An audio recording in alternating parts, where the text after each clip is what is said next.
Akala ko ba bibigyan mo ako ng magandang buhay? Buliyaw yun ni Marites, halos kasabay ng paghampas niya ng kawali sa lababo. Maagang sigawan ang almusal ng pamilya ni Nalando at Marites. Basa pa ang buhok niya, mukhang bagong ligo, pero hindi yun nakatulong para mabawasan ang init ng ulo. Nakaduster lang siya, pero ang lakas ng boses niya ay kayang magpagising ng buong barangay. Alam mo bang kinukutya na ako ng mga kapitbahay natin? Dugtong niya. Yung mga amiga ko sa labas, akala parang may asawa akong tambay. Wala tayong maayos na upuan. Ang TV, hindi na naman gumana. Si Inday may bagong cellphone. Ako, wala pa rin maipost sa Facebook. Tahimik lang si Lando. Kasalukuyan siyang nakaupo sa lamesang kahoy sa kanilang maliit na kusina. Sa harap niya, kape lang ang laman ng tasa. Walang tinapay, walang almusal. Tinitigan niya ito, parang umaasang bigla na lang itong mapupuno. Hindi siya sumagot. Sa halip, pinagmasdan niya si Junjun, ang kanilang 7 taong gulang na anak na tahimik na nagsusulat sa isang notebook sa gilid. Nakayuko ang bata at halatang sanay na sa gulo ng magulang. Nang biglang malaglag ang lapis ni Junjun, agad itong pinulot ni Lando at ibinalik sa anak. Salamat, Papa! Mahinang tugon ng bata. Doon lang siyang ngumiti. Hindi ito ang unang beses na nagalit si Marites sa kanya. At hindi rin ito ang unang beses na piniling manahimik ni Lando. Para sa kanya, ang pananahimik ay hindi kaduwagan, kundi paraan ng pag-iwas sa mas malalang sigalot. Lalo na't may batang nakakarinig. Pero kahit pilit niyang itikom ang bibig niya, hindi niya mapigilan ang bigat sa dibdib. Pumasok siya sa kwarto at isinuot ang polo shirt na kupas. May sulat pang Taxi Drivers Association sa kaliwang dibdib. Matagal na rin yon. Bigay pa ng isang grupo noon nang nagka-seminar sila para sa trapiko at disiplina sa daan. Pagbaba niya, nakita niya si Marites na pinapatuyo ang buhok habang nanonood ng video sa cellphone. Malakas ang tawa kahit kararating lang ng sermon niya. Tess, alis na ako. May boundary pa ako ngayong linggo. Paalam ni Lando, sabay hinalikan si Junjun sa noo. Hindi na tumingin si Marites. Ewan ko sa'yo. Basta ako, kapag hindi pa rin tayo umasenso ngayong taon, aalis na talaga ako. Ayoko ng ganyang buhay. Tumango si Lando. Hindi na siya nagtaka. Matagal na rin siyang minumura ng sitwasyon. Pero hindi siya sumusuko kasi hindi lang sarili niya ang bitbit niya sa araw-araw. 5:00 pa lang ng umaga, nasa terminal na si Lando. Doon siya nagpapaline up ng kanyang minamanehong taxi. Isang lumang Toyota na inarkilan niya sa operator na si Mang Jean. Hindi sa kanyang taxi, kada araw, kailangan niyang magbayad ng boundary na 1,000 piso. Sa sobrang luma ng kotse, madalas ay siya na rin ang gumagastos para sa pag-change oil, tune-up at minsan kahit gulong. Pero wala siyang reklamo. Basta may kita ay okay na. Sambit niya habang pinupunasan ng basang bimpo ang salamin ng taxi. Si Lando ay 42 taong gulang. May pagkamoreno, katamtaman ng katawan at may pilat sa kilay. Nakuha niya yon nung binangga siya ng lasing na driver sa EDSA. Pero higit sa lahat, siya ang tipo ng lalaking marunong rumespeto sa pasahero, maayos magsalita, hindi pala kwento at laging may barya para sa sukli o sa mga nanghihingi. Good morning po, saan po tayo? Bati niya sa unang pasahero, isang tendera ng gulay na may 3 bayong. Kamuning market po kuya, tugon ng babae. Pakibilisan ho ha, baka maubusan ako ng pwesto. Hindi siya nagreklamo kahit naamoy niya ang bayong na may bangus at hipon. Walang problema ate, diretso tayo ron. Sagot niya, sabay ngiti. Habang tumatakbo ang sasakyan, napansin niya ang mga taong naglalakad sa gilid. Isang karaniwang eksena tuwing umaga. May estudyanteng kumakain ng pandesal habang naglalakad, may ale na may bitbit na sako, at may lolang may payong kahit hindi umuulan. Ganito ang mundong ginagalawan niya sa araw-araw.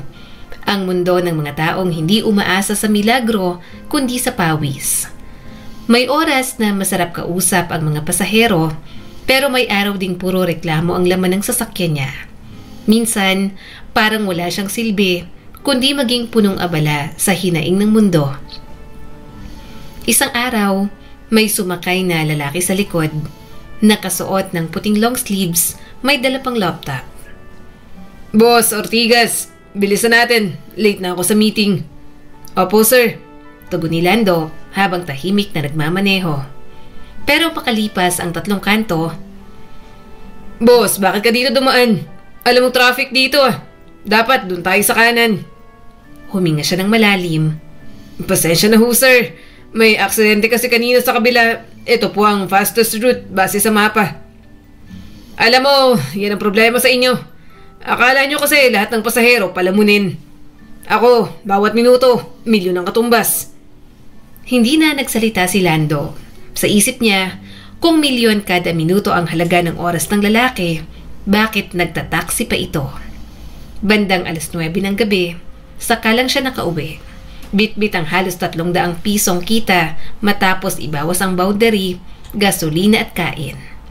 Pagpasok niya sa bahay, madilim.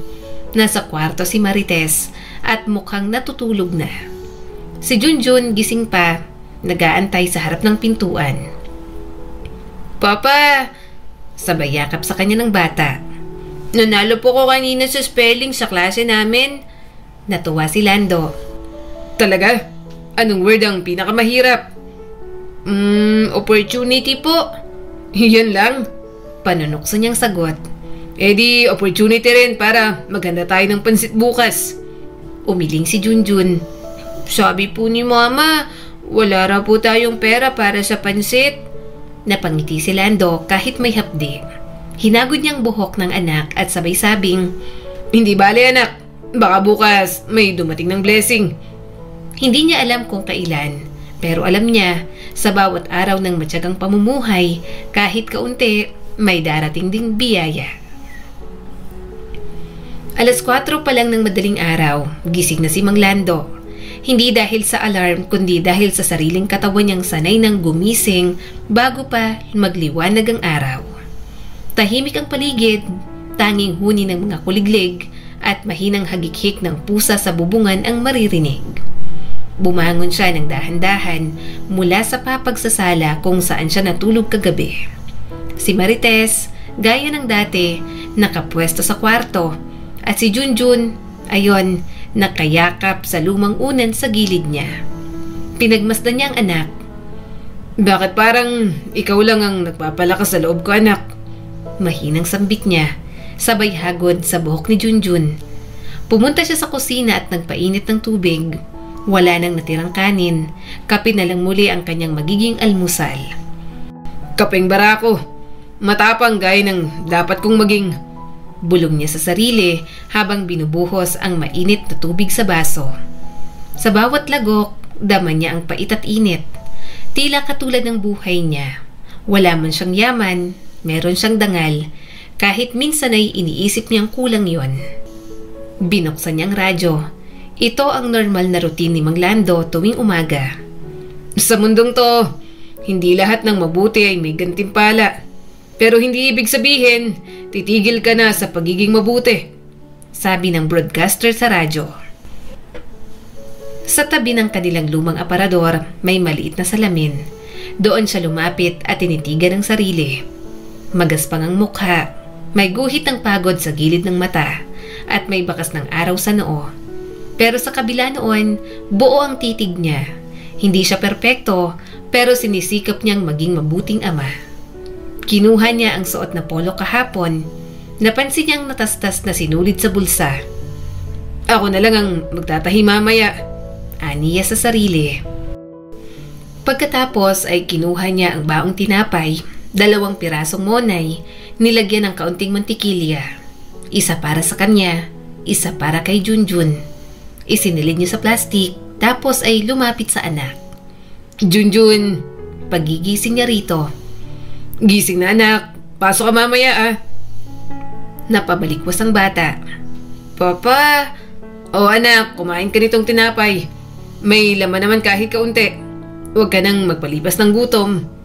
Tango lang ang sinagot ng bata, sabay ngiti. Salamat po, Papa. Huwag mong kakalimutan magdasal at huwag mong papansinin yung mga nangaapi sa'yo sa eskwela. Opo, sabi ni teacher matalino daw ako. Alam ko yon, kasi anak kita. Sagot ni Mang Lando, sabay halik sa noo ng anak. Ilang minuto pa'y lumabas na si Marites sa kwarto. Nakaayos na, naka-makeup, naka-lipstick, suot ang peking branded na bag at sapatos na parang bago. Tess, saan ang punta mo? Tanong ni Lando habang isinusuot ang sapatos. May lakad kami ni Riza. May pa-zumba sa plaza. Baka tumuloy na kami sa salon pagkatapos. Sagot nito habang hindi man lang tumingin sa kanya. Tess, may utang pa tayong 3 araw sa tindahan ni Aling Bebang. Baka naman pwedeng... Ay nako Lando, wala kang alam sa self-care. Baka mamaya ako pang magkasakit sa stress. Di mas malaki pang gastos mo. Hindi mo ba iniisip si Junjun? Bayaran na sa school next week. Di mag-sideline ka pa. Huwag mo akong kantsawan kung gusto mong magmukhang disente. Hindi lahat ng babae masaya sa amoy ng gasolina araw-araw. Hindi na sumagot si Lando. Kahit gusto niyang umiyak sa inis, pinili niyang lunukin na lang ang bawat salitang humihiwa sa dignidad niya.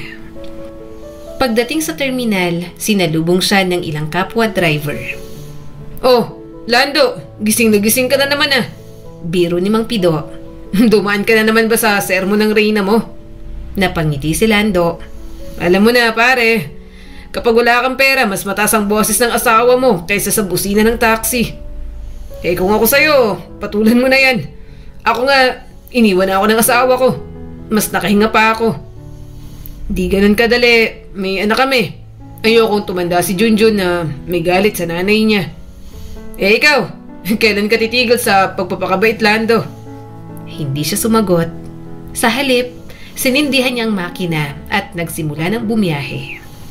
Iba-iba ang kwento ng pasahero. May nagtatalo sa telepono, may tulog, may amoy alak kahit alas 8 pa lang ng umaga. Pero may isang matandang babae na sumakay bandang alas 11. Sa East Avenue po, Manong, sabi nito. Sa ospital. May pasyente po kayo? Tanong ni Lando. Ako mismo, Manong. Magpapacheck up. Pero wag kang mag-alala. May pamasahin naman ako. Hindi ako gaya ng iba. Napangiti si Lando. Hindi naman ako nagdududa. Basta may ngiti ka sa akin, may diskwento ka pa. Napatawa ang Ale. Ikaw na ang pinakamabait na driver na nasakyan ko ngayon. Masarap pakinggan, pero mas masarap sana kung may dagdag na tip. Kaso wala. Maghapon siyang nagmaneho at nang matapos ang araw, bit-bit niya ang halagang 380 pesos. Kulang pa din sa boundary. Kaya't kinailangan niyang mag-abono mula sa baon dapat ni Junjun kinabukasan. Pag uwi niya, madilim pa rin sa bahay. Si Junjun natutulog na sa sofa. Si Marites wala pa rin. Kinabahan siya. Hindi na bago sa kanya ang mga gabi na hindi umuwi si Marites. Pero ngayong gabi, may kakaibang lamig sa dibdib niya. Hinanap niya sa inbox ang mga text. Wala. Tinawagan niya. Unattended. Dumaan ng 3 oras bago umuwi si Marites. Pasado 1:00 na ng madaling araw. Tess, bungad ni Lando. Ano? Sagot nito, mukhang lasing. Galing ka ba kay Risa? Wala kang pakialam? At kung gusto mong malaman, oo, lumabas ako. At oo, mas masarap ang buhay kasama ng ibang tao kaysa dito sa kulob mong mundo.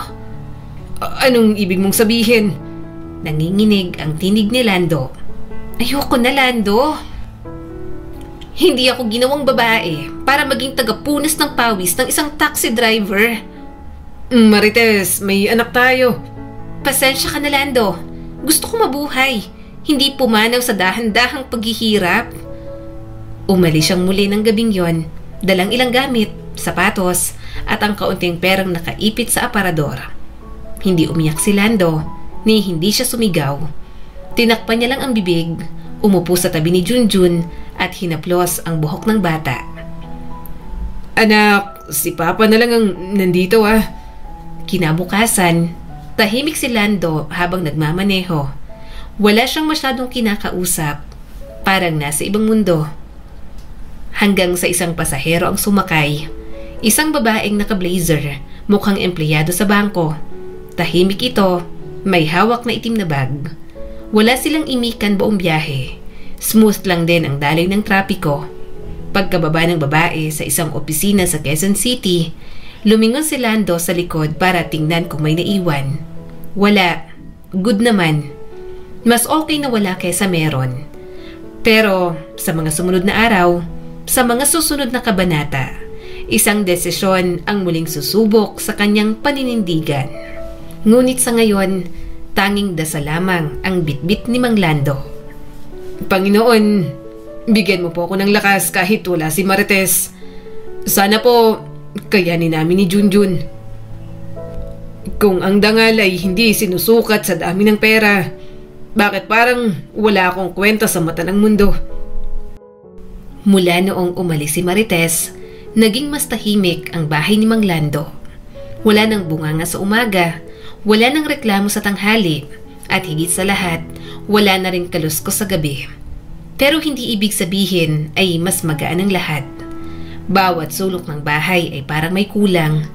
Isang pares ng tsinelas, isang panyo sa likod ng pintuan, isang lipstick na hindi na muling magagamit. Hindi niya alam kung nararamdaman ba niya ang lungkot, galit o ginhawa. Ang tiyak lang niya, ngayon mas malaya na siyang huminga pero mas mabigat ang kanyang mga hakbang.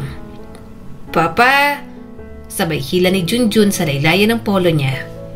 Pwede po bang mag-drawing ako ng family natin ulit? Ngumiti si Lando.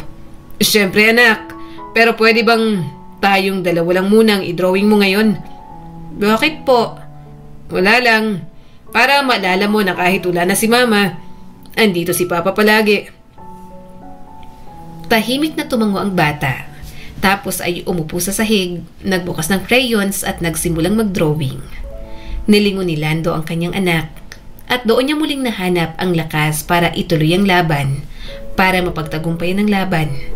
Lumipas ang 2 linggo, puro trabaho ang inatupag ni Lando. Wala siyang ibang alam gawin kundi ang kumayod. Pilit niyang pinunan ang nawalang presensya ni Marites, hindi lang bilang ama kundi bilang ina rin sa bahay. Siya ang nagluluto, siya ang naghahatid sa anak, siya ang naglalaba, at siya pa rin ang bumabiyahe ng buong araw. Minsan, halos wala na siyang tulog. Ngunit may mga sandali, sa gitna ng traffic o habang humihinto sa stoplight, bigla na lang siyang napapatitig sa kawalan. Lumulutang ang isip niya. Wala na ba talagang gantimpala ang pagiging mabuting tao? Masama ba talagang maging marangal? Kung ang dangal ay hindi sinusukat sa dami ng pera, bakit parang wala akong kwenta sa mata ng mundo? Pero sa bawat sandaling yun, lagi siyang bumabalik sa isang imahe. Si Junjun, nakangiti habang bitbit ang medalya. Isang araw, yun ang gusto niyang makita. Yun ang pangarap niyang kapit-bisig nilang inaabot. Isang gabi, habang nagpapahinga sa terminal sa ilalim ng poste ng ilaw, lumapit sa kanya si Mang Pido, kapwa driver. Pre, napalitaan ko. Umalis na raw si Marites. Oo, pinili niya yung lalaking may motor at may bagong cellphone. Anong pakiramdam? Parang nabunutan ng tinik na may kasamang sugat. Napangiti si Mang Pido. Alam mo Lando, ibang klase ka talaga. Ako nga, kung ako yan, baka matagal ko nang iniwan ng asawa ko at trabahong to. Pero ikaw, tuloy lang. Wala namang ibang aasahan si Junjun kundi ako. Tumahimik silang dalawa ng ilang saglit bago muling nagsalita si Mang Pido. Alam mo ba, may naghahanap sa'yo kanina. Yung pulis na si SPO Juan Ramirez. Napakunot na si Lando. Pulis? Bakit naman? Oo, tinanong kung dito ka pa rin bumabiyahe. Baka may problema ka. Wala naman akong ginagawang masama. Baka may pasahero kang naiwan ng gamit. Pwede rin. Hindi niya pinansin ng husto. Wala siyang maalalang pasaherong may naiwan. Pero sa dami ng sinasakay niya kada araw, posible rin na hindi niya napansin. Kinabukasan, halos alas 5 ng hapon, habang bumabagtas si Lando sa E. Rodriguez Avenue, biglang may tumawid na bata. Kasunod nito ang isang asong tumatahol. Pinapreno niya ang taxi, kumaskas ang gulong sa semento at bahagyang sumadsad ang harap ng kotse sa kalsada. Sa kabutihang palad, walang nasaktan. Ngunit sa harap ng maraming tao, inupakan siya ng isang matabang ginang. Wala kang utak? Pasensya na ho. Hindi ko sinasadyang magpabilis. Bigla akong tumawid. Ganyan kayong mga driver. Walang pakialam sa buhay ng tao. Buti na lang, buhay pang anak ko. Kung hindi rin po ako nakapagpreno kaagad baka ho. Wala akong pakialam. Dapat dyan kinukulong. Walang magawa si Lando kundi ang yumuko. Wala siyang koneksyon. Wala siyang kayang ipanlaban kundi ang pagiging mahinahon. Isang matandang lalaki ang lumapit at pinakalma ang ginang. Abay, mali rin naman kasi ang anak mo, Eneng. Tumawid bigla. Buti nga at alerto pa tong driver. Kung iba yan may kalalagyan na yan. Huwag mong isisi sa driver ang pagkukulang mo. Hawakan mo dapat yung anak mo. Umalis na rin sa huli ang babae. Kasunod ang bata at ang tahol ng aso. Si Lando umupo sa gilid ng kalsada, nagpunas ng pawis at huminga ng malalim. Gabi na siya nakauwi. Hindi siya nagluto, bumili na lang ng isang order ng lugaw at 2 tokwa. Anak, tawag niya kay Junjun. Tayong 2 lang ulit. Pasensya ka na, ito lang ang ulam. Ngumiti si Junjun. Masarap po to, Papa. Mas okay to kaysa sa hotdog ni Mama na sunog na lang palagi. Natawa si Lando, hindi dahil sa biro, kundi dahil sa kamalayan ng kanyang anak. Kahit bata pa si Junjun, dama na niya ang diferensya sa pagmamahal. Anak, balang araw, kapag nagkanegosyo si Papa, bibili tayo ng masarap na pagkain palagi. Hindi lang lugaw. Hindi lang kanin at itlog. Pati spaghetti, fried chicken, cake. Papa, balang araw, ako nang bibili ng pagkain para sa'yo. Kapag naging doktor ako. Sigurado ka ba ron? Opo, mag-aaral akong mabuti. Niyakap niya ang anak. Sa simpleng pangakong yon, nabura ang lahat ng panghihina niya. Muling nagtrabaho si Lando kinabukasan. Walang pahinga, walang reklamo. Basta may kita, tuloy lang. Bandang alas 8 ng gabi, may sumakay na lalaking naka-long sleeves at may bitbit na itim na bag. Tahimik ito, nakasuot ng earphones at abalang-abala sa cellphone. Boss, sa may West Avenue lang, sabi nito. Opo, sir. Pagkababa ng pasahero, agad tumingin si Lando sa likuran. Isang nakasanayan na gawain niya. At doon niya napansin, may naiwan, itim na bag. Sir! Sigaw niya habang lumilingon-lingon. Pero malayo na ang lalaki at puno ng sasakyan ng kalsada. Kinuha niyang bag, mabigat. Nilapag niya ito sa passenger seat. Hindi niya binuksan, pero kinabahan siya. Tiningnan niya ang paligid, parang biglang naging mas tahimik ang buong mundo. Nagpatuloy siya sa biyahe pero hindi mapakali. May bagay sa bag na yon, parang may dalang sumpa o kapalaran. Dadalhin kaya niya ito sa pulis o dadalhin niya sa bahay at i-check muna? Isang tanong na hindi magpapatulog sa kanya buong gabi. Nakatitig lang si Mang Lando sa itim na bag na ngayon ay nakapatong sa lamesa sa kanilang bahay. Tahimik ng paligid. Si Junjun ay nasa kama na, mahimbing ang tulog, hawak-hawak pa ang isang larawang iginuhit niya. Si Lando na may hawak na manibela. Siya naman ay nakaupo sa likod ng taxi. May araw sa likod nila. May pag-asa. Pero para kay Mang Lando, ang gabi ay puno ng ulap. Mabigat, masikip. Ilang beses niyang sinubukang huwag pansinin ng bag. Pero hindi niya mapigilan ang sarili. Hindi ako magnanakaw. Bulong niya sa sarili. Subalit, dahan-dahan, lumapit siya sa bag. Hinaplos ito, saka binuksan ng zipper. At doon niya nakita ang laman. Pera. Hindi lang kaunting halaga. Makapal, maayos ang bungkos. Inilagay sa loob ng 2 brown envelope. May rubber band, may serial numbers na magkakasunod. Dinukot niya ang isa. Hindi peke, walang ID, walang kahit anong papel sa loob ng bag kundi ang pera. Walang clue kung sino ang may-ari. Tumigil ang mundo ni Lando sa ilang minuto. Napaupo siya, napahawak sa ulo. Panginoon! Noong gabing yon, tahimik ang paligid. Rinig ni Lando ang paghinga niya, pero ang utak niya parang may sabay-sabay na nagsisigawang boses. Baka ito na yung swerte mo. Baka hindi na bumalik ang may-ari. Baka kaya ka iniwan ng asawa mo kasi kulang ka sa tapang. Pero, ba't malito? Anong sasabihin mo kay Junjun kung malaman niyang hindi mo ito isinauli? Pero paano kung ito nang sagot sa lahat ng problema mo? Hindi sa'yo yan. Pero kailangan mo. Tumayo siya, lumabas ng bahay. Nilakad ang kalye. Hindi niya alam kung saan pupunta. Basta gusto lang niyang huminga. Sa karinderya sa kanto, bumili siya ng yosi, bagay na matagal niya nang tinalikuran. Nagsindi siya nang suminghot siya ng unang usok na pangiwi. Hindi ko na pala to kayang tiisin. Agad niya itong tinapon sa isang tabi. Pati ito, hindi ko na kinaya.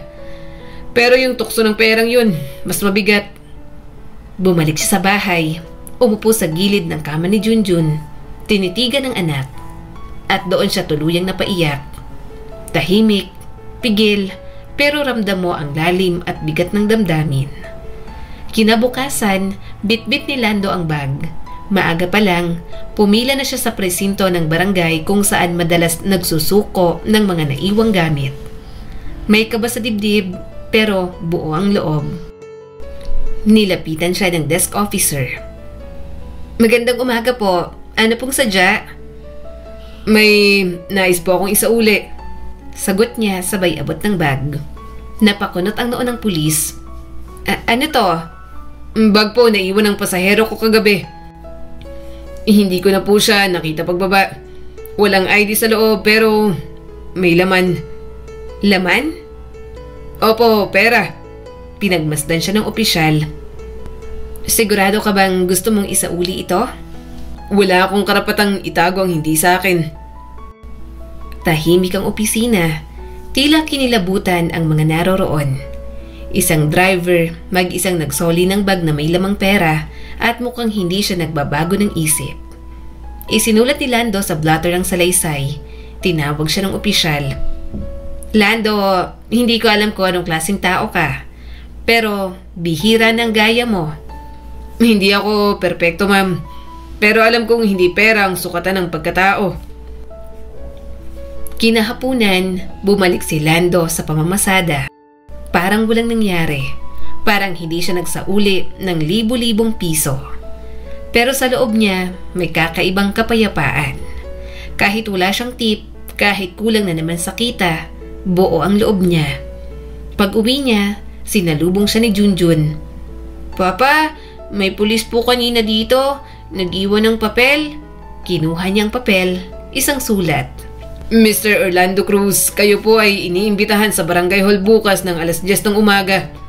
May nais pong makipagkita sa inyo kaugnay ng isinukong gamit. SPO1 Ramirez. Nagulat si Lando. Nahanap na nila ang may-ari ng bag? Tanong niya sa sarili. Kinabukasan, nakapolo si Lando. Maayos ang buhok, bagamat luma ang pantalon, planchado ito. Isinama niya si Junjun dahil gusto niyang maturuan ito ng leksyon sa buhay. Pagdating sa barangay hall, sinalubong siya ng opisyal. Oh, andito ka na. Saktong-sakto, Lando. Ito nga pala si Mr. De Vega, ang may-ari ng bag. Isang lalaking matangkad, may edad, naka-formal wear ang lumapit sa kanila. Nakasuot ang salamin, tahimik pero mabait ang ngiti. Mr. Cruz, sabay abot ng kamay. Ako si Tomas De Vega, negosyante. Bumisita lang ako sa Pilipinas para ayusin ang expansion ng kumpanya namin. Naiwan ko ang bag nang hindi ko namamalayan. Ngumiti si Lando sa bayuko. Pasensya na po sir. Hindi ko ho agad na ibalik. Wala po kasing ID. Nais ko lang pong maibalik sa tama. Alam mo ba kung magkano ang laman nun? Hindi po eksakto pero siguro ay marami-rami. Mahigit kalahating milyon, Mr. Cruz. Tahimik si Lando, tumangulang. Alam mo, sa totoo lang, hindi ako agad naniwala nang may nagsabi sa akin na may nagsauli ng bag. Akala ko panaginip, pero heto ka, isang taxi driver at may konsensya pa rin. Napangiti si Lando. Ang tama po, kahit mahirap, dapat pa rin gawin. Napangiti si Mr. De Vega. Sa totoo lang, akala ko sa ibang lugar ko naiwan ang bag. Napansin ni Mr. De Vega si Junjun. Anong pangalan mo, iho? Junjun po. Mabuti ka rin sigurong bata, ano? Tapat gaya ng papa mo. Tumango si Junjun. Sabi po ni Papa, kahit mahirap kami, dapat mabuti ang puso namin. Biglang napangiti si Sir De Vega. Biglang napangiti si Mr. De Vega. Tinapik ang balikat ni Lando. Lando, hindi ko to tinano pero gusto kitang imbitahan. Meron akong negosyo rito. Delivery at transport service. Kailangan ko ng taong mapagkakatiwalaan. Gusto mo bang magtrabaho sa akin? Permanenteng posisyon. Malinis, may benepisyo, may allowance.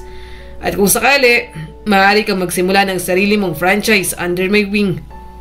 Hindi nakapagsalita si Lando. Parang nanlambot ang tuhod niya. Hindi ito suhol. Ito ay gantimpala sa isang taong pinili ang tama kahit tulang nakatingin. Napatingin si Lando kay Junjun at ang anak niya ay tumatangu-tangulang at tila sinasabing, "Sige na, Papa." Pagkatapos ng pagkikita nila ni Mr. De Vega sa barangay hall, halos hindi makapaniwala si Mang Lando sa takbo ng mga pangyayari. Mula sa isang simpleng driver na walang sariling sasakyan, ngayon ay inalok siya ng permanenteng trabaho. Hindi lang basta trabaho, kundi oportunidad para umasenso. Hindi niya ito tinanggap agad. Gabi pa lang, kinausap niya muna si Junjun habang nakaupo sila sa harap ng bahay. Pinapanood ang mga alitaptap sa kadiliman. Anak, kung bibigyan ka ng pagkakataon na baguhin ang buhay natin, tatanggapin mo ba kahit hindi ka araw-araw makakasakay sa taxi ni Papa?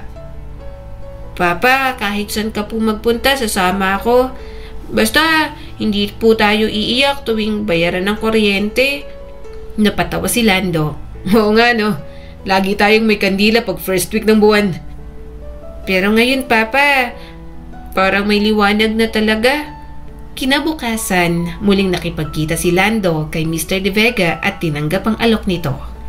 Binigyan siya agad ng pansamantalang posisyon bilang supervisor sa logistics team ng kumpanya. Habang sinasanay para sa mas mataas na posisyon, ang franchisee. Ibang pakiramdam ng gising ni Lando sa unang araw ng bagong trabaho. Hindi na siya bumangon ng pagod, hindi na siya nakarinig ng sermon, bagkos ang unang narinig, kundi ang sigaw ni Junjun mula sa kusina. "Papa, ready na po ang kape nyo?" Nagising siyang may ngiti. Si Junjun mismo ang gumising sa kanya. May hawak na tinapay at termos. Anak, ikaw ang tagaluto? "Practice lang po. Para po pagdating ng araw, marunong na ako." Napangiti si Lando sabay yakap sa anak. Maayos ang takbo ng unang linggo. Sa kumpanya, mabilis siyang natututo. Sanay siya sa oras, disiplina at paggalang. Kahit bagong salta, nakuha agad ang respeto ng mga kasamahan. Hindi siya nanlalamang, hindi rin nagyayabang. Sa loob ng isang buwan, binigyan siya ng advanced training para sa franchise ownership.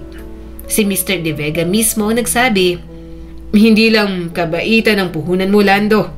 May integridad kang hindi nabibili sa kahit anong halaga.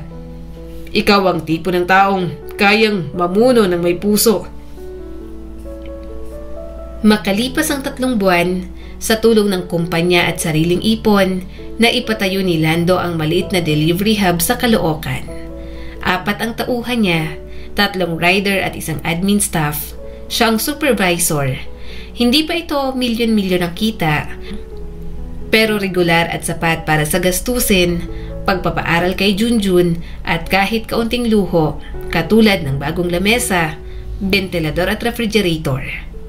Hindi na rin siya nagpapauwi ng utang sa tindahan.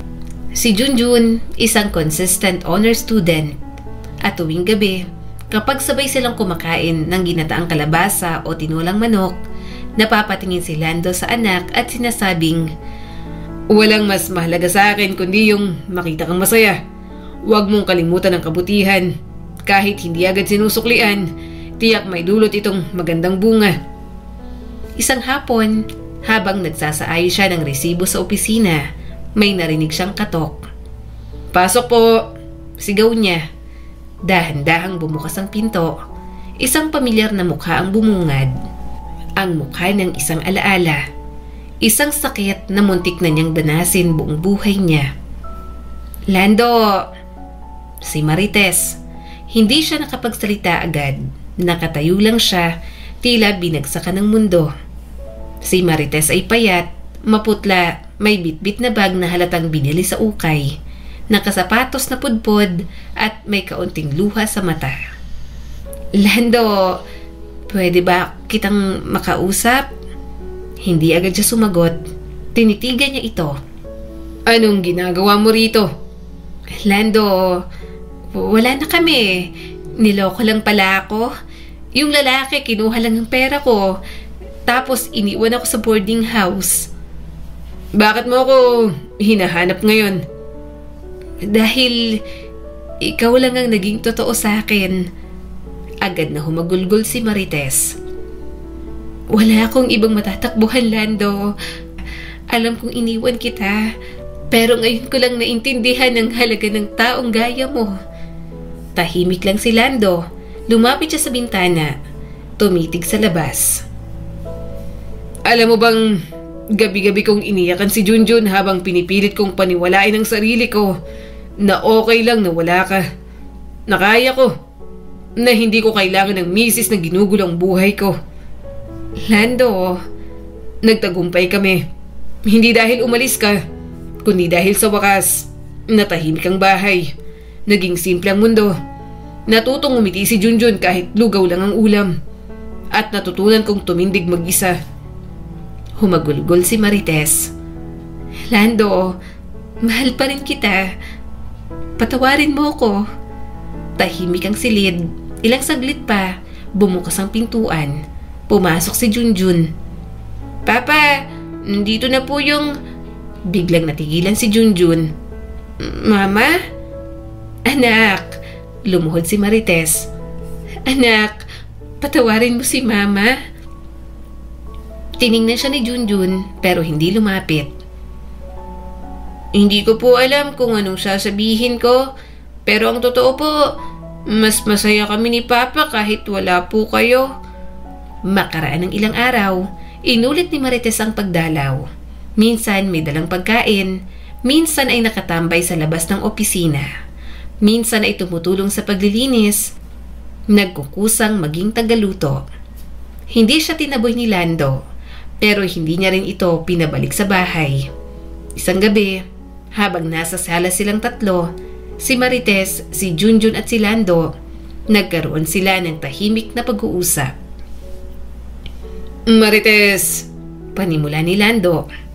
Hindi kita kinamuhian, pero natutunan ko ring mahalin ang katahimikan. Nauunawaan ko, Lando.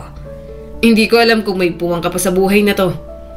Pero kung gusto mong bumawi ka hindi sa salita, kundi sa gawa. Hindi ko kailanman hahadlangan si Junjun na makasamang nanay niya. Pero hindi ko rin siya pipilitin kung ayaw niya na.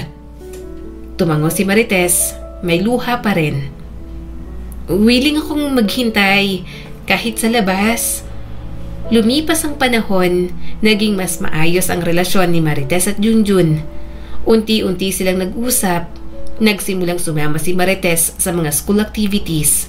magdala ng pagkain at tumulong sa tindahan ni Aling Bebang sa palengke para sa ekstrang kita. Si Lando, naging mas matatag, mas naging tahimik, pero may ngiti sa kanyang mga labi. Hindi na siya sugatan, isa na siyang lalaki na tinubos ng sariling kabutihan. At sa huling bahagi ng taon, sa araw ng pagtatapos ni Junjun sa elementarya, tinawag ang pangalan ng isang batang matalino, masipag at puno ng paggalang. Juanito Junjun Cruz with honors. Sabay tayo ni Lando at Marites. Sabay silang pumalakpak, sabay nilang sinalubong ang anak. At sa larawan ng pagtatapos, sa gitna ng simpleng stage, sa ilalim ng ilaw, nandoon ang tatlong tao na minsang pinunit ng kahirapan, pero muling pinagtagpo ng kapatawaran. Ilang taon mula nang opisyal na magsimula ang sariling delivery hub ni Mang Lando. Sa unang tingin, simple lang ito, isang maliit na opisina sa tabi ng palengke, may tarpaulin sa labas. JLC Courier, serbisyong maaasahan galing sa puso. Ang pangalan, kinuha mula sa initials ni Junjun, Juanito Lando Cruz. May 3 rider si Lando, lahat ay kapwa niyang naging taxi driver na nawala ng trabaho sa pandemya. Gusto niyang sila rin ay makaahon, kaya sa halip na kumuha ng batang walang karanasan, mas pinili niya ang mga kagaya niyang sanay sa hirap.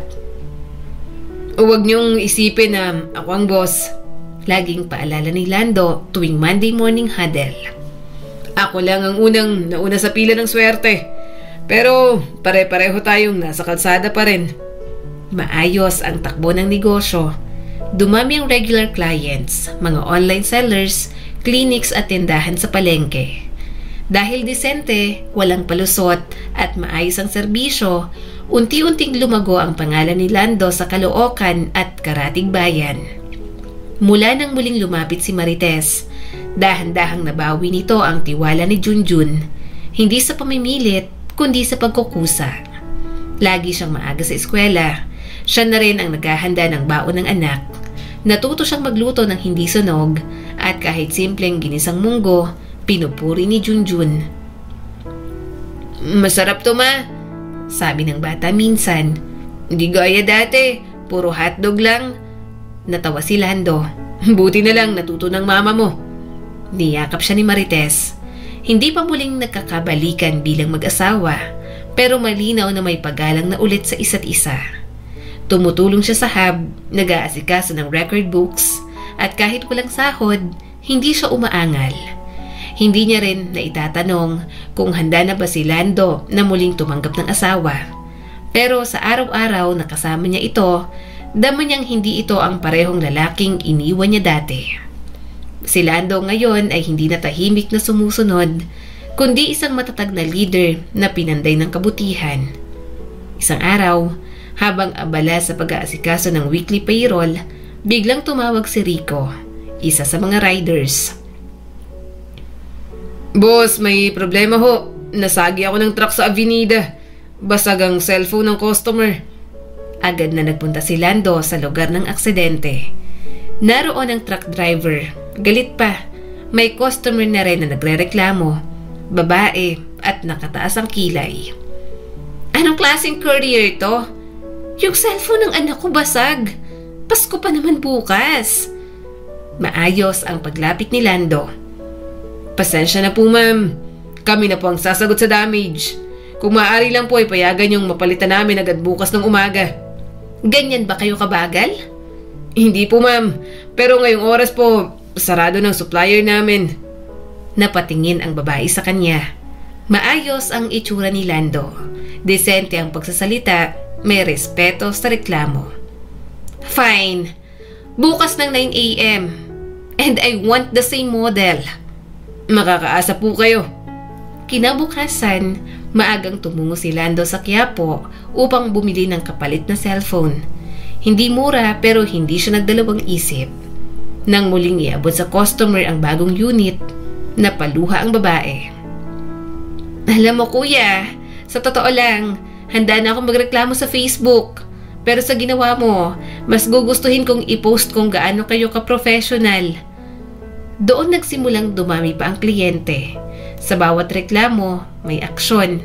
Sa bawat palya, may pag-amin at solusyon. Lumaki ang negosyo hindi dahil sa koneksyon, kundi dahil sa konsensya. Nabayaran din si Lando ng kumpanya ng truck na nagdulot ng damages. Kaya naman, win-win situation para sa kanila ang nangyari. Makalipas ang ilan pang mga buwan, nakalipat si Lando sa isang mas maayos na apartment. 3 silid, may maliit na garahe, may lamesang kahoy na hindi basag, bentilador na hindi umuugong, at isang maliit na altar sa sulok ng sala. "Papa, dito ko na po gustong mag-aral hanggang college," sigaw ni Junjun habang naglilibot sa bagong bahay. "Dito mo rin pwedeng isabit yung mga medalya mo," tinuro ni Lando sa isang espasyo. "Pati po si Mama, dito na rin titira." Nagkatinginan sina Lando at Marites. Tahimik hanggang sa sinabi ni Lando, "Anak, tatanungin muna natin si Mama kung handa na siyang maging asawa, hindi lang ina." Tumingin si Marites, may ngiti sa mata. "Handa akong maghintay, Lando. Hindi na ako gaya ng dati." Nang sumunod na buwan, inibitahan si Lando sa isang local event ng barangay bilang gawad dangal ng Caloocan. Isa siya sa 3 pinarangalan, kasama ng isang guro at isang community health worker. Sa harap ng maraming tao, inabot sa kanya ang plaque. Ang gawad dangal ay hindi lamang para sa mga may diploma, kundi sa mga disente at tapat na pamumuhay. Si Ginoong Orlando Cruz ay patunay na hindi hadlang ang kahirapan sa pagiging marangal. Ikinuwento pa ng host ang kabutihan na ginawa ni Lando, ang pagsasauli ng isang bag na may lamang pera. Pumalakpak ang lahat. Lumapit si Junjun at niyakap ang kanyang ama. "Proud po ako sa iyo, Papa." At sa gitna ng palakpakan, si Marites ay nasa gilid. May hawak na bulaklak, umiiyak. Ilang araw pagkatapos ng parangal, habang naguhugas ng pinggan si Lando, lumapit si Marites sa kanya. "Lando, kung sakaling sabihin ko sa'yo na gusto ko na ulit maging asawa mo, pero ngayong pagkakataon hindi lang ako asawa, kundi kasama sa lahat ng laban. Tatanggapin mo ba ako?" Hindi agad sumagot si Lando. Hinugasan niya ang huling plato, pinunasan, at saka lumingon. "Marites, hindi ko pa alam kung kaya ko magmahal ulit gaya ng dati. Pero kung ang tanong ay kung handa akong subukan, ang sagot ko ay oo." Napaluha si Marites. Lumapit siya kay Lando at mahigpit na niyakap ito. Hindi bilang dating kasintahan, kundi bilang 2 taong pareho ng bumagsak at ngayon ay natutong muling bumangon. Masayang-masaya si Lando na nagkabalikan na sila ni Marites. Malinaw na malinaw pa sa alaala niya ang unang beses na makita niyang asawa. Ilang taon nang nakakalipas, sa gilid ng palengke sa bagong baryo, nakapila si Lando. 20 anyos, payat at bagong pasok pa lang bilang assistant sa isang talyer. Suot niyang lumang t-shirt na may langis at may dalang supot ng pandesal. Minsan na siyang na-insecure sa sarili. Hindi siya kagwapuhan, hindi rin katalinuhan, pero marunong siyang umiti at magbigay ng upuan sa matatanda. Habang naghihintay ng jeep, may dumaan na babaeng may bitbit na bilao ng banana Q. Maputi, maporma, pero hindi sosyalin. Naka-rubber shoes, naka-jacket na kupas, marami siyang suki, maingay at palatawa. "5 piso na lang, init pa," sigaw ng babae. Napatingin si Lando, napako ang mata sa kanya. Hindi dahil sa ganda, kundi dahil sa tawa. Yung tawang parang hindi alintana ang hirap ng buhay. Lumapit siya. "Pabili nga po ng isa." "Isa lang? Malungkot yan, kuya. Di ba dapat laging may kasama?" Biro ng babae. Napakamot ng ulo si Lando. Yun lang ang budget eh." Tumingin ang babae saka ngumiti. "Sige na nga, bonus ko na lang ang isa pa. Bayad ko na dyan sa ngiti mo." Kinabukasan, dumaan ulit si Lando sa parehong spot. Doon ulit ang banana cue stand. "Uy, si Kuya Tipid, nakabalik." Ngumiti si Lando. Pabili po ulit. Isa lang. Baka may libre ulit kapag ngumiti ako. Tumingin ang babae. Original ka rin pala. Hindi lang motor ang marunong magpaandar. Nagkatawanan sila. Mula noon, araw-araw na silang nakikita. Si Marites, yon ang pangalan niya. 22 taong gulang, breadwinner ng pamilya at pangarap maging cashier sa sariling grocery store. Mahilig sa boy bands at ang hilig niyang ulam ay ginisang munggo. Si Lando, sa kabilang banda, pangarap lang magkaroon ng sariling taxi. Ayaw niyang umalis ng bansa. Ayaw niyang maging mayaman. Ang gusto niya lang, mabuhay ng marangal, makasama ang taong tapat, at makauwi ng araw-araw sa bahay. Isang gabi, nadatna ni Marites si Lando sa labas ng talyer. Pauwi na ito, pagod, may grasa sa pisngi. "Bakit parang hindi ka masaya?" tanong ni Marites. Break time ko kanina. Kumain lang ako ng kanin at asin. Wala kasing sahod pa. Tahimik si Marites. Kinuha ang isang stick ng banana cue mula sa bilao at inabot kay Lando. "Libre ko na to. Huwag kang tatanggi." Napangiti si Lando. Hindi niya ina-expect yun. Hindi niya rin napigilan ang sarili. Pwede ba kitang ligawan?" Tahimik si Marites. Tumingin sa kanya. "Lando, mahirap lang din ako. Marami akong responsibilidad. Hindi ako prinsesa."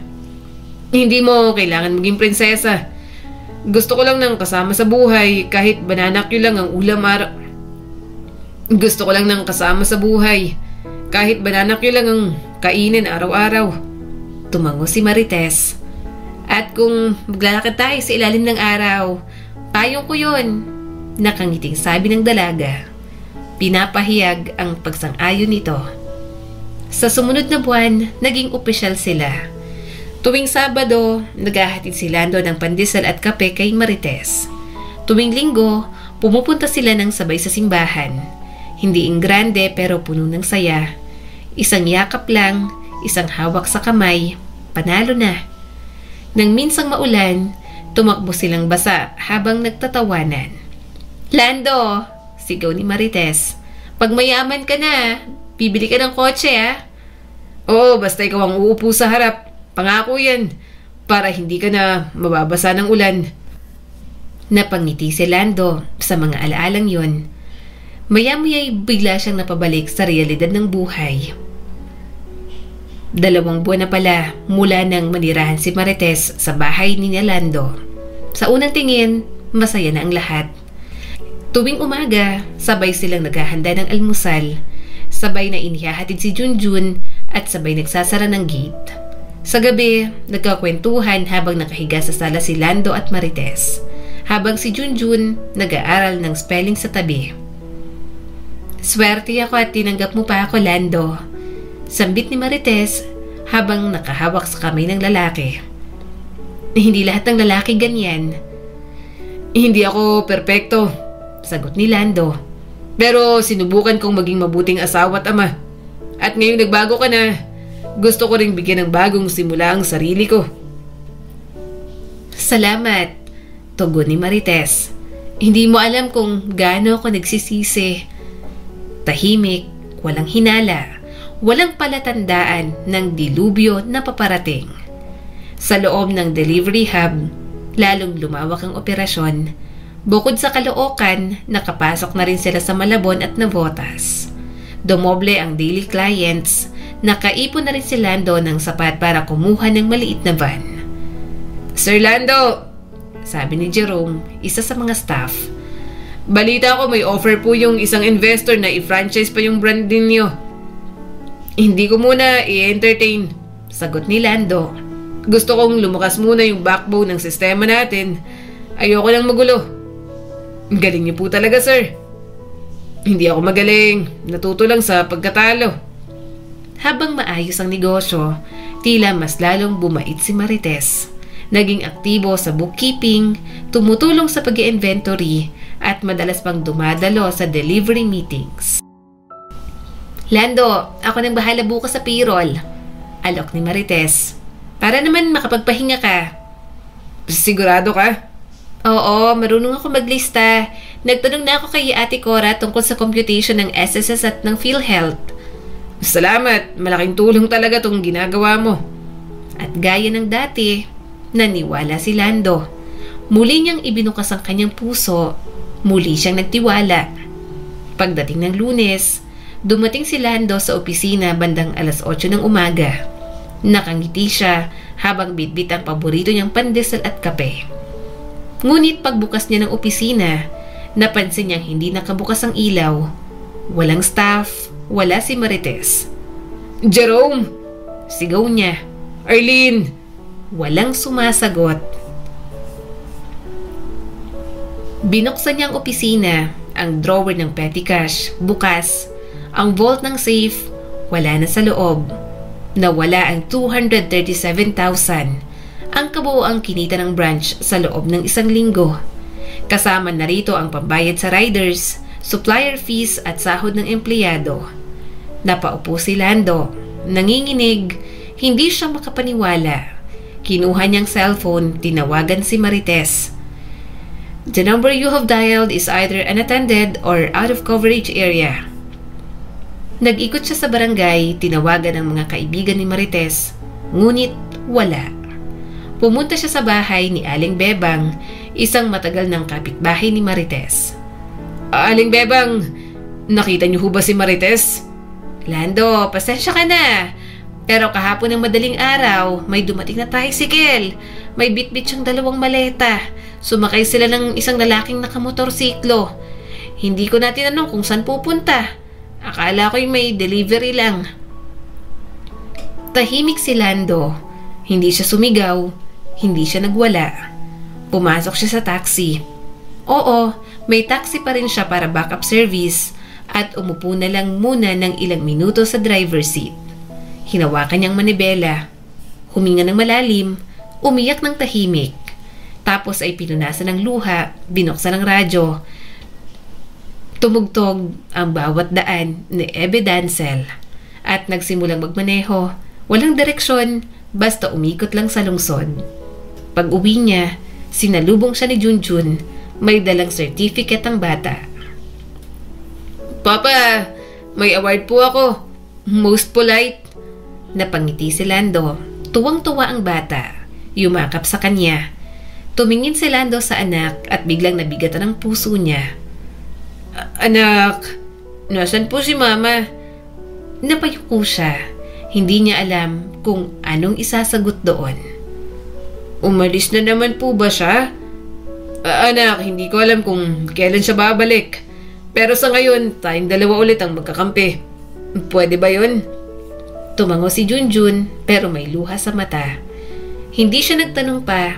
Hinawakan lang ang kamay ng ama. Kinabukasan, nagmeeting si Lando kasama ang 4 niyang empleyado. Mga kasama, pasensya na. Nawala ang kita natin sa nakaraang linggo. Naloko ko at hindi ko maibabalik agad ang lahat. Pero pangako ko, hindi ako aalis. Hindi ako tatakbo. Hindi ko kayo iiwanan. Tahimik ang silid.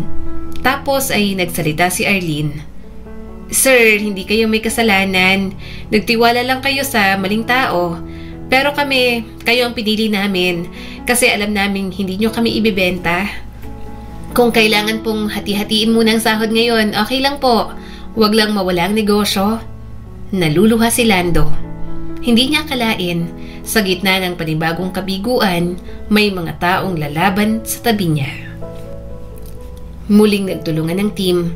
Inunang top clients, inabutan ng promissory note ng supplier at humingi ng extension sa renta ng opisina.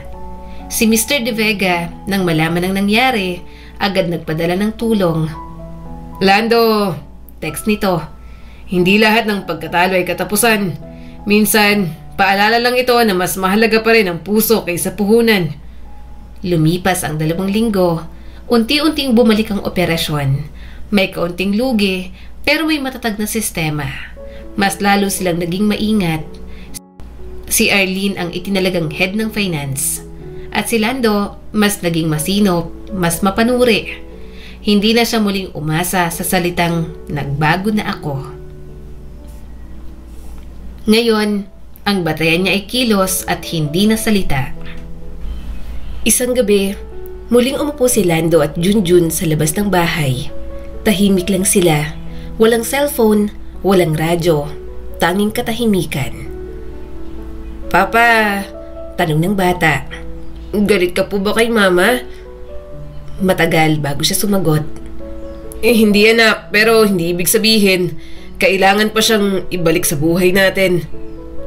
"Babalik pa po ba siya?" "Hindi ko alam. Pero kung babalik man siya, hindi na tayo yung parehong pamilya gaya ng dati. May hangganan din ang kabutihan. At minsan, kailangan mo rin protektahan ang sarili mo." Tumango si Junjun. "Mama ko pa rin po siya. Pero kayo po ang totoo kong tahanan." Niyakap siya ni Lando. Mahigpit, sapat na para tumibay ulit ang puso na minsan ay nabiyak. Isang buwan na ang lumipas mula nang muling iwan ni Marites si Lando. Ngunit sa pagkakataong ito, hindi na siya umalis na kawawa. Umalis siyang may dalang pera, umalis siyang may bahid ng panibagong pagtataksil. At si Lando, hindi na lumuluha. Wala na ring tanong. Sa halip, pinilit niyang ibalik ang sigla ng negosyo, ang katahimikan sa tahanan at ang liwanag ng mga mata ni Junjun. Mahirap sa simula, pero bawat araw ay isang pagpapatunay. Mas malakas siya ngayon kaysa kahapon. "Papa, gusto niyo po ba ako na tumulong sa pag-check ng resibo?" Tanong ni Junjun habang hawak ang calculator. "Gusto ko yun anak. Pero mas gusto kong matutunan mo muna kung paano maging mabait sa kahit anong larangan." Bakit po?" "Kasi sa negosyo, hindi lang utang ang kailangan. Puso rin. At dapat huwag mong kalimutan yung mga panahong halos wala ka. Para pag umangat ka, hindi ka magiging mayabang." Muling bumilis ang takbo ng operasyon ng JLC Courier. 3 riders, naging 8. May 2 na silang delivery van at may sariling office space sa isang maliit na commercial complex sa Caloocan, malapit sa City Hall. Dumarami rin ang kliyente, mula sa online shops hanggang sa isang branch ng isang kilalang kumpanya ng gadget. "Sir Lando," balita ng kanyang operations head, "pasok na po tayo sa shortlist ng logistics partner ng Ayala Group. Baka next quarter makuha natin to." Hindi makapaniwala si Lando. Pero hindi na siya gaya ng dati. Hindi na siya madaling matuwa. Mas kalmado na siya. Mas grounded. "Trabaho pa rin. Kahit anong mangyari, pantay ang tingin natin sa lahat ng kliyente," sabi niya. "Dito sa atin, walang malaki, walang maliit. Lahat pantay." Isang araw, habang nag-aayos ng file sa office, may dumating na sulat. Walang pangalan sa labas. Walang address na pinanggalingan. Binuksan ito ni Lando. Kilala niyang sulat kamay. Hindi niya makakalimutan. Kay Marites. Binuksan niya ang sulat at binasa ang laman. "Mahal kong Lando, hindi ko alam kung karapat-dapat pa akong sumulat sa'yo. Pero sinusubukan ko pa rin humingi ng kapatawaran. Alam kong sinira ko na naman ang tiwala mo. Alam kong hindi na ako kailanman mapagkakatiwalaan. Pero nais kong ipaalam na pinagsisisihan ko ang lahat. Hindi ako marunong umangat ng marangal. Natakot ako mabaon ulit sa hirap kaya't bumalik ako sa dati kong paraan. Ang mabilis, ang madaya at ang mali. Alam kong hindi na kita magagawang mahalin sa paraang nararapat. Hindi ko na rin kayang ayusin ang nasira ko. Pero sana kahit sa sulat na to, malaman mo, humihingi ako ng tawad. Mahal kita, mahal ko si Junjun, pero mas mahal kita para sabihin huwag mo na akong ibalik sa mundo mo dahil sisirain ko lang ulit yon. Maraming salamat sa lahat, Lando. Sana isang araw mapatawad mo rin ako kahit hindi mo na ako muling makita. Marites." Tahimik, walang galit, walang duha. Pagkabasa niya ng liham, inilapag ito ni Lando sa drawer ng kanyang mesa. Hindi niya ito pinunit. Hindi niya rin sinagot. Sa halip ay tumayo siya, tinungo ang kisame ng opisina. Hinayaan niyang lumamig ang kape sa kanyang tasa. Hindi siya galit pero buo na ang loob niya. Hindi na kita babalikan, Marites. Hindi dahil wala akong puso, kundi dahil natutunan kong alagaan ang sarili ko.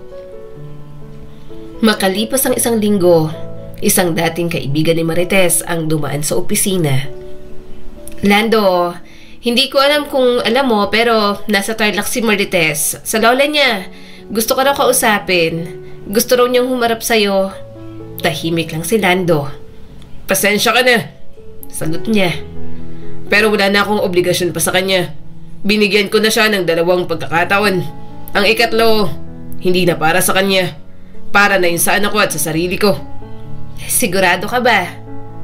Ang kapatawaran, minsan ay hindi nangangahulugan ng muling pagtanggap. Kailangan mo lang matutunang palayain ang sakit. Hindi ang may gawa nun.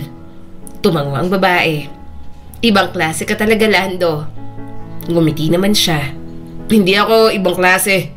Nasaktan lang ako ng sapat para matauhan. Dumating ang huling bahagi ng taon. Si Lando ay inimbitahan sa isang entrepreneurship forum bilang speaker. Sa harap ng daan-daang negosyante, profesional at estudyante, siya ang natatanging speaker na hindi nagtapos ng kolehiyo. Magandang hapon sa inyong lahat. Panimula niya. Ako po si Orlando Cruz, dating taxi driver. Ngayon ay may-ari ng maliit pero matapat na kumpanya. Hindi ko po kayo tuturuan ng diskarte. Hindi ko kayo i-inspire ng mga nakakahay na quotes.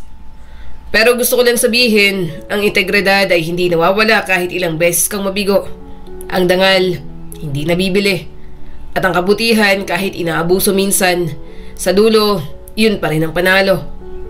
Palakpakan, standing ovation, at sa gitna ng lahat, naroon si Junjun, nagsusulat ng notes. Minsan ay tumitingin sa kanyang ama na parang superhero sa mga mata ng isang bata. Lumabas na sila habang naglalakad pa uwi galing sa forum. Biglang tinanong ni Junjun, Papa, pwede bang magnegosyo rin ako gaya mo paglaki ko? Anong negosyo ang naisip mo? Magpapagawa po ako ng app para sa mga taxi at tsaka ng tricycle driver para hindi sila naloloko, para makuha agad ang tamang bayad. Natawa si Lando. Parang ikaw nang mas boss sa akin ah. Ngumiti si Junjun. Hindi po, gaya lang ako sa inyo. Gusto ko lang pong tumulong. Napatitig si Lando sa anak. Kung ganyan lahat ng negosyante, walang magugutom sa mundo. Sa totoo lang, nababagabag si Lando sa sulat ni Marites. Kaya naman, tinangka niyang sumulat din. Kumuha siya ng isang bond paper at doon inilabas ang lahat ng hinanakit. Sa taong minsan kong minahal, hindi kita kinamuhian. Hindi ko rin sinisi ang sarili ko kung bakit mo ako sinaktan. Tinanggap ko ang sakit, tinanggap ko ang pagkawala.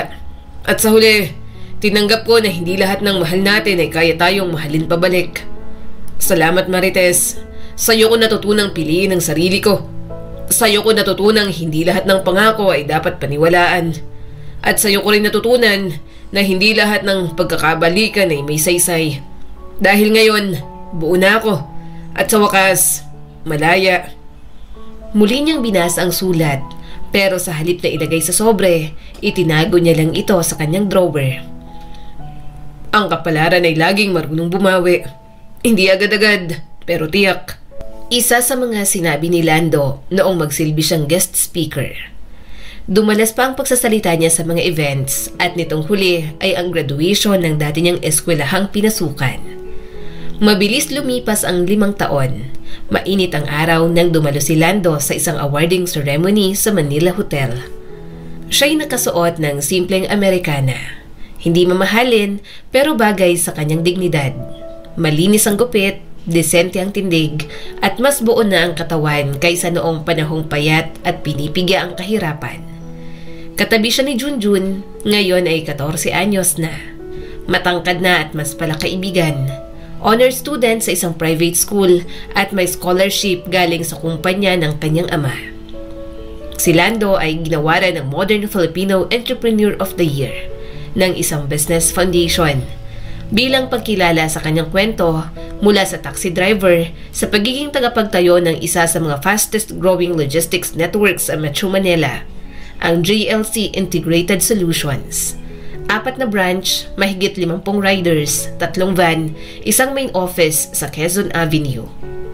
Anong pakiramdam, Papa? Bulong ni Junjun habang hawak ang medalya. Ngumiti si Lando. Tahimik, sobrang saya. Mas masaya pa sa kahit anong palakpak ay ang simpleng tanong ng anak at ang alaala ng bawat panggabing lugaw, bawat luha sa manibela, bawat panahong nais na niyang sumuko pero pinili pa rin lumaban. Isang gabi, habang nagkakape si Lando sa kanilang bahay sa Fairview, dumating si Arlene, ang dating finance head, ngayon ay branch manager sa Caloocan. Sir, may kaba sa mukha niya. Bakit, Arlene? Nakita ko po si Marites kanina sa PGH.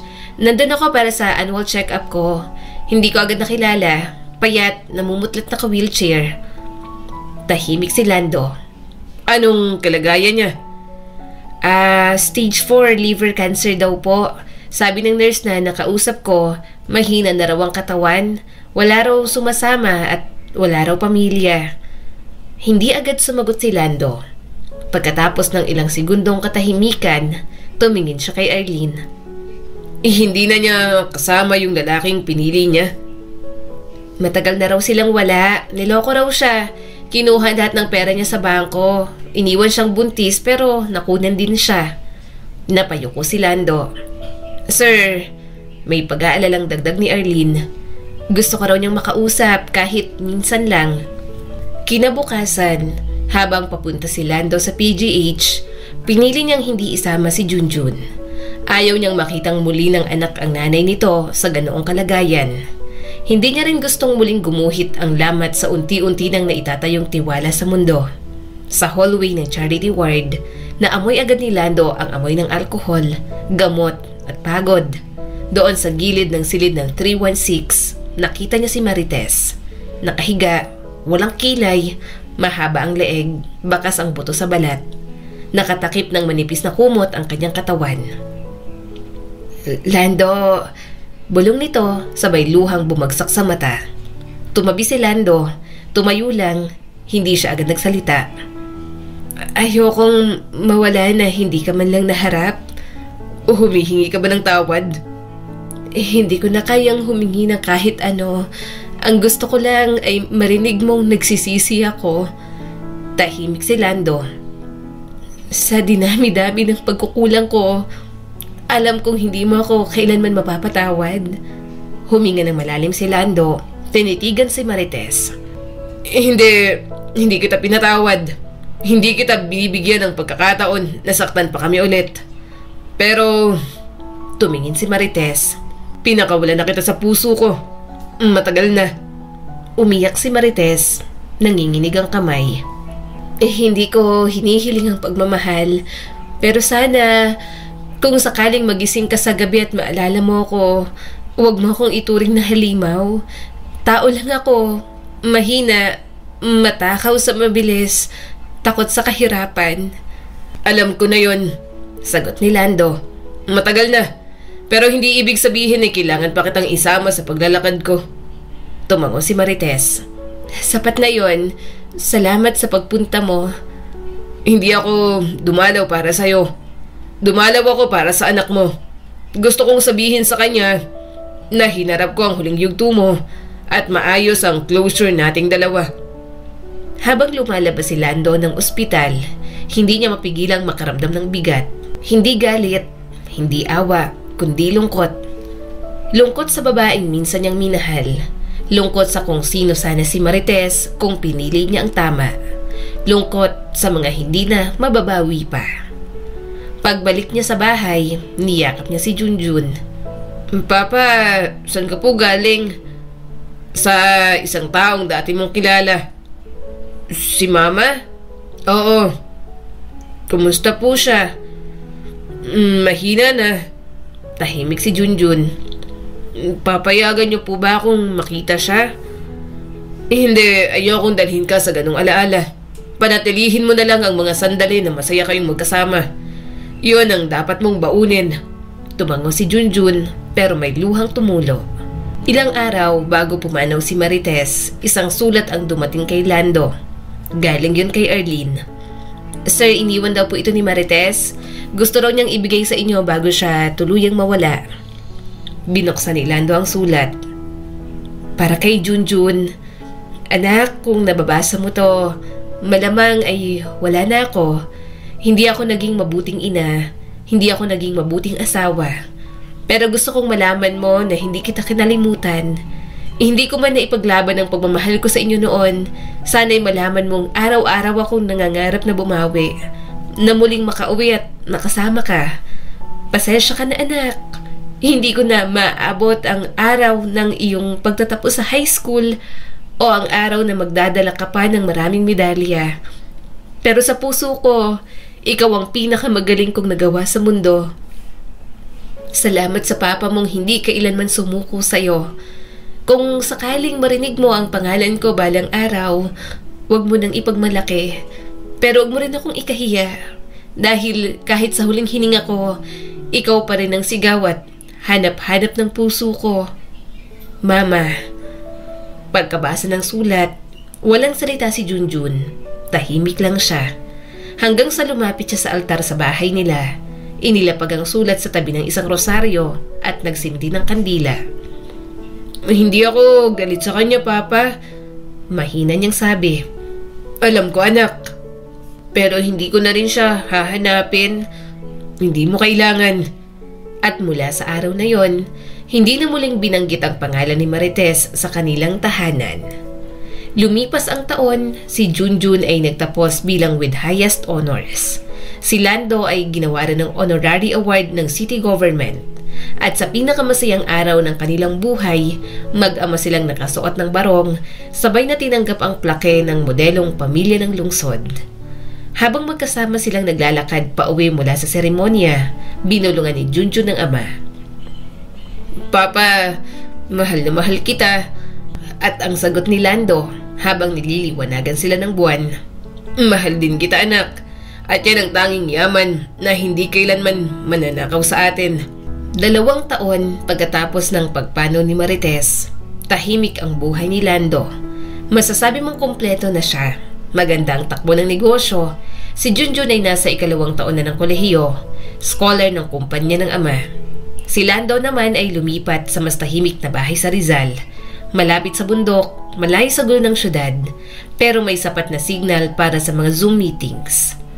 Masaya na siya. Hindi marangya, hindi kulang. Isang umaga, habang nasa coffee shop sa bayan para maghintay ng supplier, may dumating na babae, kasama sa community livelihood program na sinusuportahan ng JLC Courier. Pasensya na po, Sir Lando. Anito. Ako nga po pala si Linda, coordinator po sa microloan project nyo at first time po nating magkita. Mahinhin si Linda, nasa late 40s, may dalang folders at simpleng bag. Hindi pang beauty queen pero may dignidad sa kilos at bait sa pananalita. Nagkatinginan sila. Walang magic, walang fireworks. Pero may kapayapaan.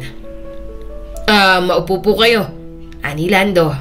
Hindi ko alam na kayo pala si Linda. Matagal ko na po kayong naririnig. Ngumiti si Linda. Kayo rin po pala yung Lando na taxi driver noon? Oo, pero ngayon mas madalas nang nasa likod ng desk kaysa sa manibela. Kahit saan kayo, halatang kayo pa rin yung may tunay na direksyon. Napangiti si Lando. Mula sa isang meeting, naging 2, 3, 4 at 10. Nakabuo si Lando at Linda ng masinsin na pagkakaibigan. Si Linda ay byuda, naiwan ng asawa sa edad na 38. May isa ring anak na graduate na. Simpleng babae, hindi humihiling ng mamahaling gamit, hindi sanay sa papiknik o social media, pero mahusay sa pamumuno at pagtulong sa iba. Hindi ko hinahanap ang pag-ibig, Linda. Minsan ay sabi ni Lando habang nakaupo sila sa garden. Ako rin, tugon nito. Pero kung darating siya sa anyo ng isang taong tahimik pero marunong tumawa, baka pwede ko siyang pakinggan. Hindi ito madali, hindi agad-agad, pero sa bawat araw na magkasama sila, natutunan ni Lando na hindi lang pala isang beses pwedeng tumibok ang puso.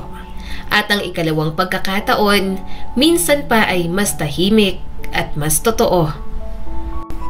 Pagdating ng graduation ni Junjun sa kolehiyo, si Lando at Linda ay magkaakbay muli sa multipurpose hall.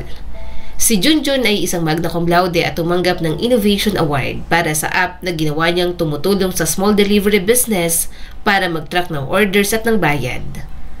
Papa, hindi ito award ko lang. Award natin to. Niyakap siya ni Lando. Hindi anak, sa'yo yan. Ako, masaya na ako nandito lang at pumapalakpak sa likod mo. Dumating ang media at muling in-interview si Lando. Sir, lahat po ba ng sakripisyo niyo para kay Junjun worth it po ba? Ngumiti si Lando. Alam niyo, dati, ang gusto ko lang ay yung may umuwing anak sa gabi. Ngayon siya nang umaagapay sa akin. Worth it. Sobra-sobra pa. 6 na buwan matapos ng graduation, sa isang simpleng simbahan sa Antipolo, ikinasal si Lando at Linda. Walang engrandeng gown, walang limousines, tanging mga kaibigan, empleyado at ilang kapitbahay ang naroon. Si Junjun ang nag-abot ng singsing. Ma, salamat kasi pinili niyo isa't isa. Hindi dahil kailangan niyo, bagkus ay bagay na bagay kayong dalawa. Napaiyak si Linda. Napayoko si Lando. Sa harap ng altar, habang pinapatong sa kamay nila ang belo at cord, alam nilang pareho. Ito ang panahong hindi na kailangan ng pangalawang pagkakataon dahil ito ang tamang pagkakataon. Gabi-gabi, sabay silang tatlong kumakain ng hapunan. Minsan ay ginisang gulay lang, minsan ay adobo, pero laging may tawanan.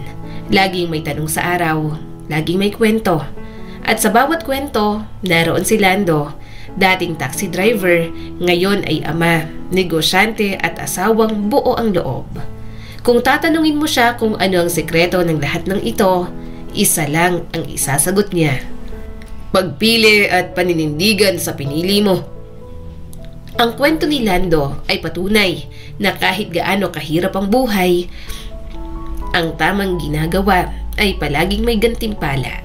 Hindi lahat ng mahal natin ay dapat manatili sa buhay natin, lalo na kung paulit-ulit tayong sinasaktan. Sa halip na magkimkim ng galit, mas mainam ang pagpapatawad na hindi pagbabalik, kundi pagpapalaya.